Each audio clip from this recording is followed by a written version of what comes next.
안녕하십니까. 아침 햇살 오디오북. 트럼프가 북한 지도자를 세계 정상급 전략가로 꼽은 이유에 대해서 이야기를 나눠보겠습니다. 1. 세계 정상급 전략가.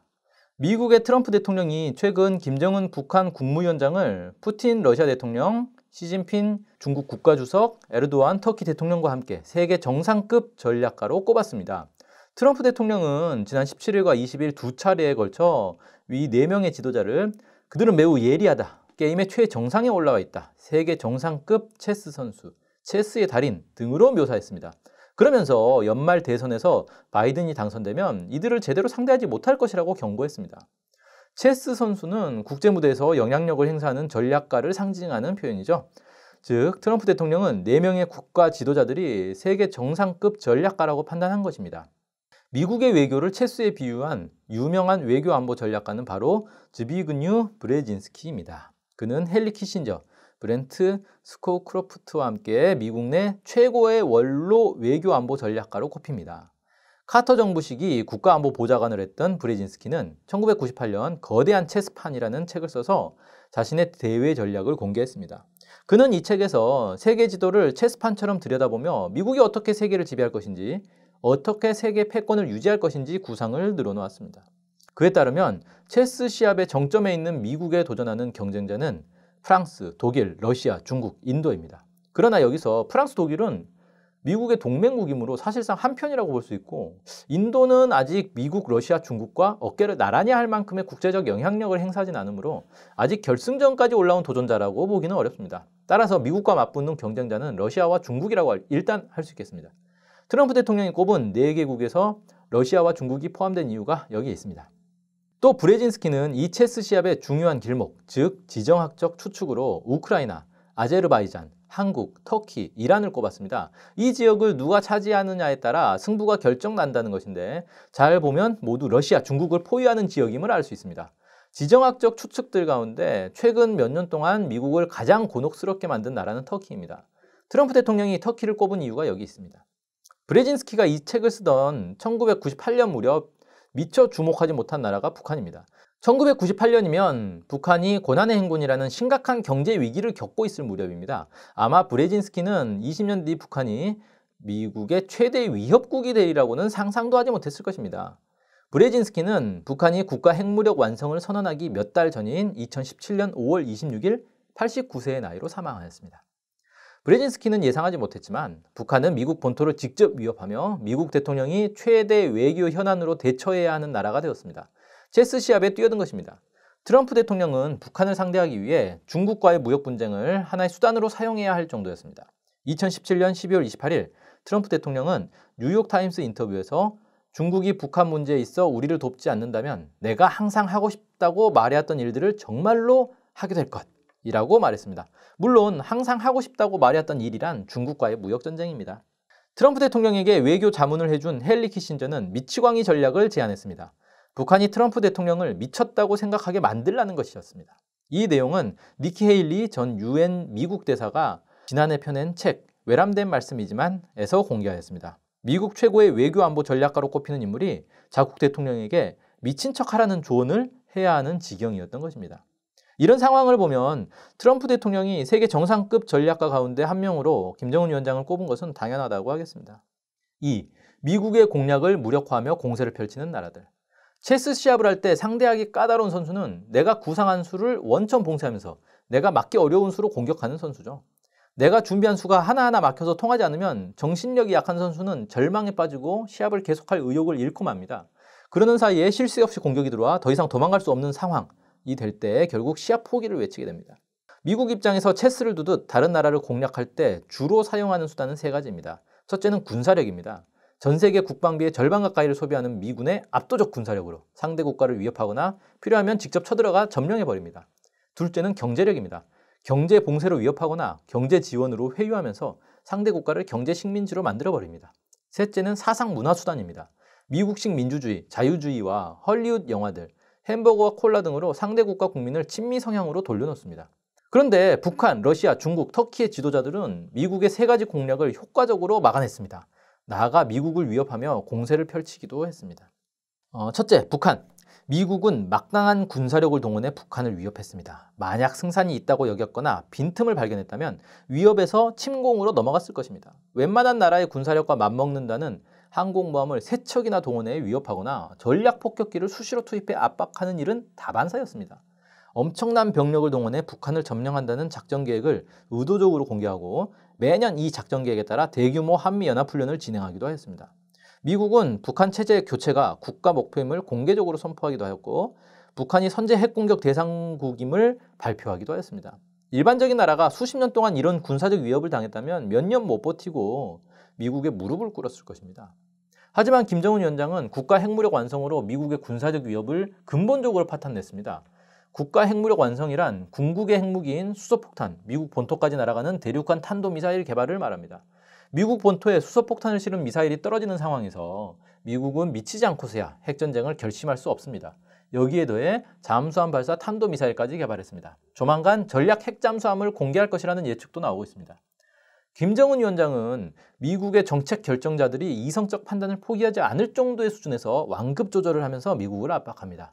예를 들어 지난 7월 10일 김여정 노동당 제1부부장은 트럼프 대통령에게 때없이 심심하면 여기저기서 심보 고약한 소리들을 내뱉고 우리에 대한 경제적 압박이나 군사적 위협 같은 쓸데없는 일에만 집념한다면 무슨 일이 일어날지는 두고 보아야 할 것이라고 경고하면서도 한편으론 지금과 같이 미국이 극도로 두려워하는 일이 일어나지 않는 것을 보면 아마도 우리 위원장 동지와 미국 대통령 간에 특별한 친분 관계가 톡톡히 작용한다는 생각이 들기도 한다라며 달래주었습니다. 김정은 위원장은 자력 부강, 자력 번영 노선으로 미국의 대북 제재와 경제 유혹에 맞섰습니다. 트럼프 대통령은 한편으로 대북 제재를 강화하면서 다른 한편으로 북미 정상회담을 할 때마다 핵을 포기하면 엄청난 경제 지원을 해줄 수 있다는 식으로 북한을 회유했습니다. 리비아, 이라크를 비롯한 많은 나라의 정부가 여기에 넘어가 최후를 마쳤습니다. 하지만 김정은 위원장은 정면 돌파전을 선택했습니다. 제재를 하든 말든 여기에 연연하지 않고 미국의 경제 지원 유혹에도 넘어가지 않고 오직 자기 힘으로 경제를 발전시키겠다는 것입니다. 많은 이들이 세계화 시대에 자력 경제 노선은 불가능하다고 지적했습니다. 하지만 코로나19가 전 세계에 창궐하면서 북한의 자력 경제 노선이 가지고 있는 긍정성이 드러났습니다. 김정은 위원장은 세계가 경제 위기로 침체에 빠져 있는 동안 려명거리, 삼지연시, 어랑천 발전소, 양덕 온천 문화휴양지, 중평 남새 온실 농장, 순천 임비료 공장 등 눈에 띄는 성과를 냈습니다. 또한 이에 만족하지 않고 대규모 종합병원인 평양종합병원 건설에 다시 매진하고 있습니다. 이에 미국의 여러 전문가들도 대북 제재가 무용지물임을 개탄했습니다. 미국은 북한에 미국식 자유주의를 불어넣기 위해 다각도로 노력합니다. 음란물을 넣은 대북 전단 살포에 막대한 돈을 지원하고 대북 라디오 방송을 하고 공작원들이 관광객을 가장에 들어가 성경책을 놓고 오기도 하고 평양과기대를 비롯한 각종 민간 교류 사업을 활용해 미국 문화를 전파하려고 시도합니다. 하지만 이런 시도가 효과를 내고 있다는 아무런 징후도 나오지 않고 있습니다. 오히려 북한 국민의 반발과 증오만 불러일으킬 뿐입니다. 김정은 위원장은 지난해 12월 백두산 항일 전적지 답사를 통해 혁명정신으로 무장하자며 백두산 대학을 선언했습니다. 이후 북한의 각계각층 간부와 대중들이 한겨울에도 한여름에도 백두산을 답사하며 정신무장을 하고 있습니다. 이처럼 북한은 미국의 사상문화 공략이 전혀 통하지 않는 거의 유일한 나라입니다. 김정은 위원장은 미국의 군사적 공략, 경제적 공략, 사상 문화적 공략을 모두 효과적으로 차단하면서 자체 힘으로 미국을 압박하고 있습니다. 미국 입장에서 가장 위협이 되는 세계 정상급 전략가라고 할 만합니다. 둘째, 러시아. 푸틴 대통령은 막강한 군사력을 통한 강한 러시아를 만들고 있습니다. 그는 미국과 국방비 경쟁에서 어차피 이길 수 없다는 점을 잘 알고 있으며 첨단 전략무기 개발에 국력을 집중해 미국을 압도하는 노선을 펴왔습니다. 그 결과 신형 대륙간 탄도미사일, 전략 핵잠수함, 잠수함 발사 탄도미사일을 잇따라 개발하였고 특히 2018년 3월 1일에는 푸틴 대통령이 연례 국정연설에서 6가지 초강력 무기를 공개하면서 첨단 전략무기 영역에서 미국을 압도하고 있음을 보여주었습니다. 반면 2018년 2월 매티스 미 국방장관은 미국이 지난 8년 동안 F-35 전투기 단 한 종류를 개발하는 동안 러시아, 중국, 북한 등 경쟁국 및 적국은 34종의 새로운 핵 운반 시스템을 개발했다라고 밝히면서 미국이 첨단 무기 개발 경쟁에서 패배했음을 인정했습니다. 2019년 트럼프 대통령은 러시아를 겨냥해 중거리 핵 전력 조약 파기를 선언했습니다. 새로운 핵 군비 경쟁으로 러시아를 괴롭혀 보겠다는 심사였습니다. 그러나 푸틴 대통령은 러시아 역시 똑같이 금지 미사일 개발에 본격 착수할 것이라며 군비 경쟁을 피하지 않았습니다. 러시아는 단거리 미사일인 이스칸데르를 중거리 미사일로 얼마든지 개량할 수 있기 때문에 중거리 미사일 경쟁에서도 러시아가 앞설 것으로 보입니다. 미국은 사실 이스칸데르가 중거리 미사일이지만 INF 조약에 저촉되지 않으려고 일부러 사거리를 줄여 단거리 미사일로 위장했다고 보고 있습니다. 푸틴 대통령은 미국 주도의 경제 제재에도 능동적으로 대처하고 있습니다. 2019년 6월 20일 푸틴 대통령은 연례 국민과의 대화 생방송에 출연해 2014년 이후 경제 제재로 러시아가 입은 경제 손실은 500억 달러지만 유럽연합 국가들이 더 심한 손해를 봤다고 주장하면서 서방의 경제 제재 유예를 얻기 위해 국가의 핵심적 이익에서 타협하지는 않을 것이라고 선언했습니다. 또한 제재로 인해 선박 엔진 등 핵심 산업 제품의 자체 생산을 추진하도록 했고 농업 부문도 발전시켜 2018년 농업 수출이 250억 달러를 넘었으며 계속 늘어나고 있다고 주장했습니다. 경제 제재를 오히려 자력 경제 강화의 계기로 삼은 것입니다. 실제로 러시아는 제재 속에서도 마이너스 성장을 플러스 성장으로 되돌려 놓았습니다. 푸틴 대통령은 강한 러시아 부활이라는 러시아 민족주의를 전면에 내걸어 국민의 단결을 촉구하고 있습니다. 러시아 국민은 구소련 시절 미국과 더불어 세계를 양분할 정도로 강력한 나라에서 살았지만 고르바초프와 옐친이 국민을 배신하고 소련을 해체해 적국인 미국에 팔아넘겼다는 인식이 강합니다. 그래서 푸틴 대통령을 망해가는 나라를 부활시킨 지도자로 여기고 강력한 지지를 보냅니다.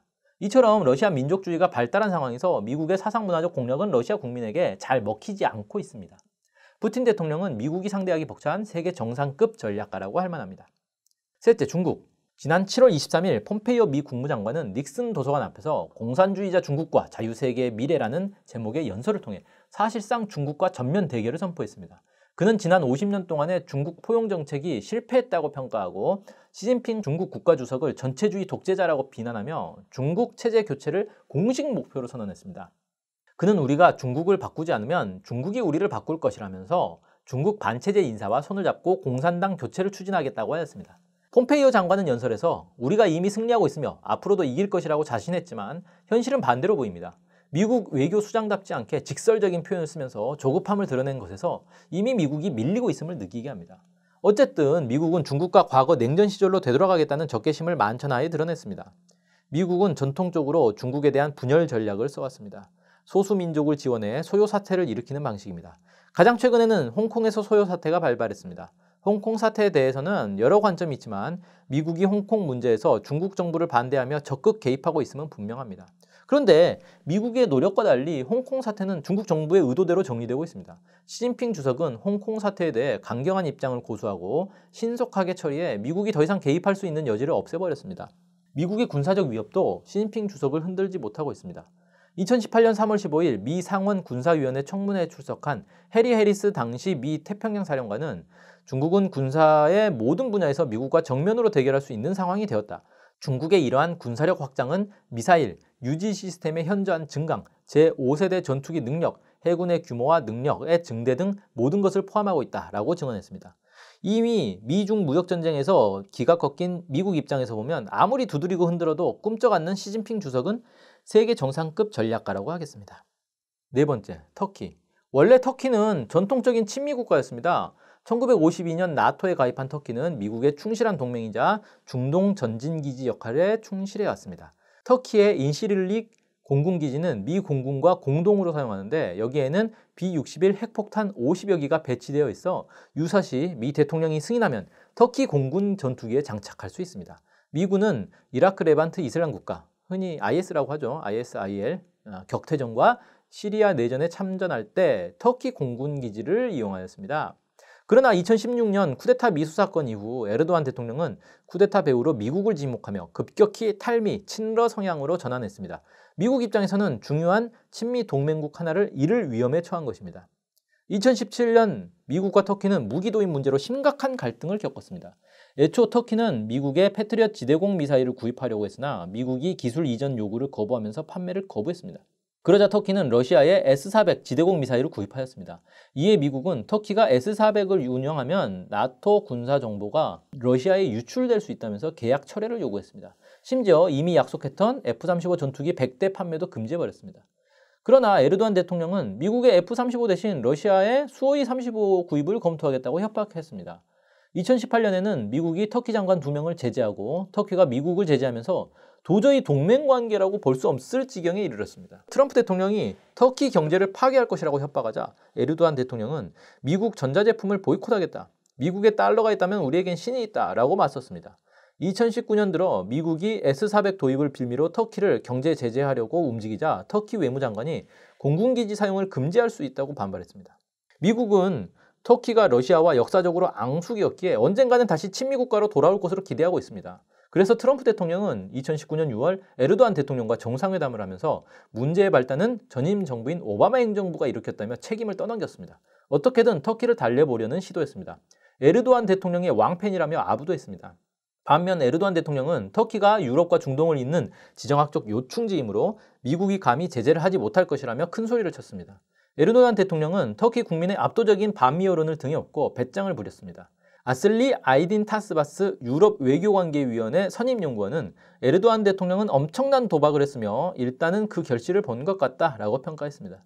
이처럼 에르도안 대통령은 미국의 약점을 활용해 미국과 러시아 사이에서 줄타기를 하면서 국익을 챙기는 미국이 눈치를 보게 만드는 정상급 전략가라고 할 수 있습니다. 오늘 방송은 여기서 마치겠습니다. 고맙습니다.